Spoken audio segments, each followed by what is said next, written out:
Hello नमस्कार। आपके अपने परिवार सह शिक्षा में आपका स्वागत है। मैं हूं नरेंद्र कुमार। तो हमको पढ़ना है वर्ब के बारे में। आज हमारा टॉपिक है वर्ब और फॉर्म ऑफ वर्ब हमको पढ़ना है। तो फॉर्म ऑफ वर्ब के अंतर्गत हम आप बड़ा सुनते होंगे ऑक्सिलरी ऑक्सिलरी ऑक्सिलरी। तो आज बताते हैं कि जो ऑक्सिलरी होता है ये क्या होता है, ऑक्सिलरी वर्ब क्या होता है, ऑक्सिलरी वर्ब को और किस नाम से जानते हैं, इसका उपयोग हम कहाँ पे करते हैं, क्या बनाने के लिए करते हैं और ऑक्सिलरी वर्ब होते कौन कौन से हैं। तो बड़ा ही आपका एक तरीके से इम्पॉर्टेंट टॉपिक कह सकते हैं और बड़ा ही कन्फ्यूजिंग टॉपिक है।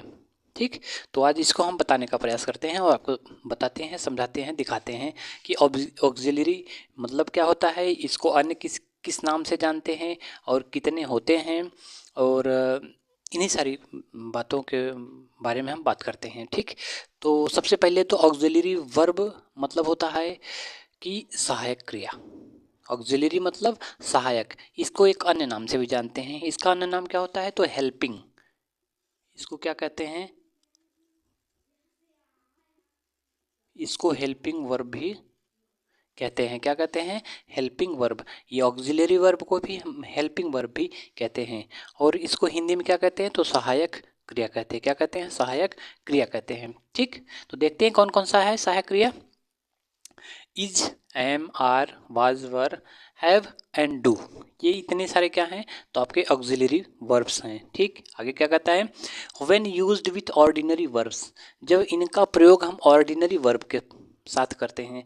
ऑर्डिनरी वर्ब का मतलब जैसे आपके जो मेन वर्ब होते हैं, मेन वर्ब आप कह सकते हैं जैसे आपका चलना फिरना उठना बैठना गाना सोना, ये सभी क्या हैं तो आप कह सकते हैं ऑर्डिनरी वर्ब। इनको क्या कहेंगे आप, ऑर्डिनरी वर्ब।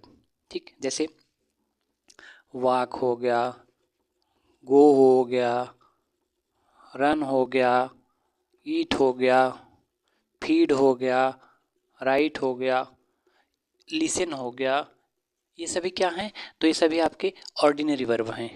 और आगे ये सभी क्या हैं, ऑर्डिनरी वर्ब हैं। तो क्या कहता है, when used with ordinary verbs, जब किसका, इनका प्रयोग हम ऑर्डिनरी वर्ब के साथ में करते हैं टू मेक टेंसेस, क्या करते हैं, टेंस बनाने के लिए, पैसिव फॉर्म बनाने के लिए, क्वेश्चन बनाने के लिए, and negatives are called auxiliary verbs. जब इनका प्रयोग किसका, इज का, एम का, आर का, वाज का, वर का, हैव और डू का प्रयोग जब हम क्या करते हैं ऑर्डिनरी वर्ब के साथ हमें प्रयोग करते हैं इनका, क्या करने के लिए तो आपका टेंस बनाने के लिए, पैसिव फॉर्म बनाने के लिए, क्वेश्चन बनाने के लिए, नेगेटिव सेंटेंस बनाने के लिए, तो इनको हम क्या कहते हैं ऑक्सिलरी वर्ब कहते हैं। क्या कहते हैं, ऑक्सिलरी वर्ब। तब इनको हम ऑक्सिलरी वर्ब कहेंगे। हालांकि इन सबको हम वर्ब की एक दूसरी श्रेणी में भी रख सकते हैं। ठीक, वर्ब की दूसरी श्रेणी में भी हम रख सकते हैं, लेकिन जब ऐसी बात आए कि ऑर्डिनरी वर्ब के साथ में हम क्या करें, टेंस बनाए, पैसिव फॉर्म बनाए, क्वेश्चन बनाए और नेगेटिव बनाए, तब इनको हम क्या कहेंगे तो ऑक्सिलरी वर्ब कहेंगे। क्या कहेंगे, ऑक्सिलरी वर्ब कहेंगे या हेल्पिंग वर्ब कहेंगे या हिंदी में आप कह सकते हैं सहायक क्रिया कहेंगे। ठीक, तो कुछ आपको जैसे टेंस बना के दिखाते हैं, इसकी सहायता से टेंस, पैसिव, क्वेश्चन और नेगेटिव बना के दिखाते हैं। जैसे अगर टेंस बनाए, मान लीजिए इसमें से किसी हम लिख दें they were not killing him, they were not killing him, वे उसे नहीं मार रहे थे।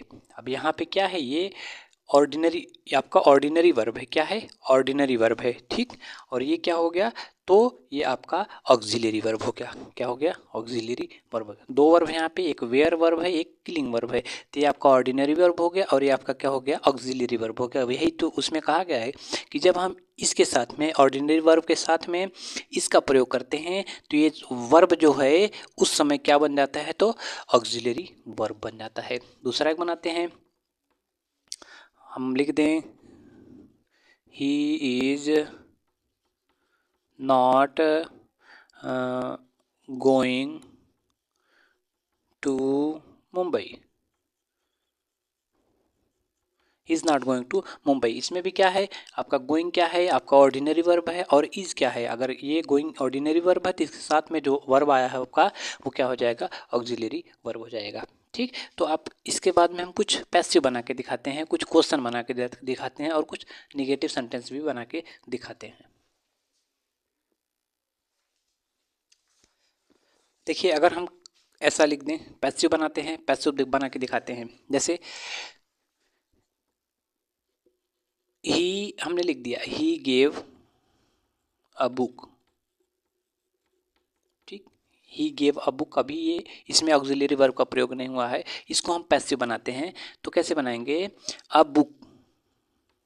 Book was given by him. फिर वही हमने बताया कि जब आपका क्या हो जाए, ऑर्डिनरी वर्ब आ जाए, उसके साथ में ये क्या आ गया है, वाज, तो ये ऑर्डिनरी वर्ब है, तो ये क्या हो जाएगा, ऑक्सिलरी वर्ब हो जाएगा। इसको हेल्पिंग वर्ब कहेंगे या इसको सहायक क्रिया कहेंगे। ठीक, तो इस प्रकार से हम पैसिव बनाते हैं। पैसिव में भी देखिए आपका ऑर्डिनरी वर्ब भी आया है और आपका हेल्पिंग वर्ब भी आया है। इस प्रकार से हम क्वेश्चन बना दे इसी का,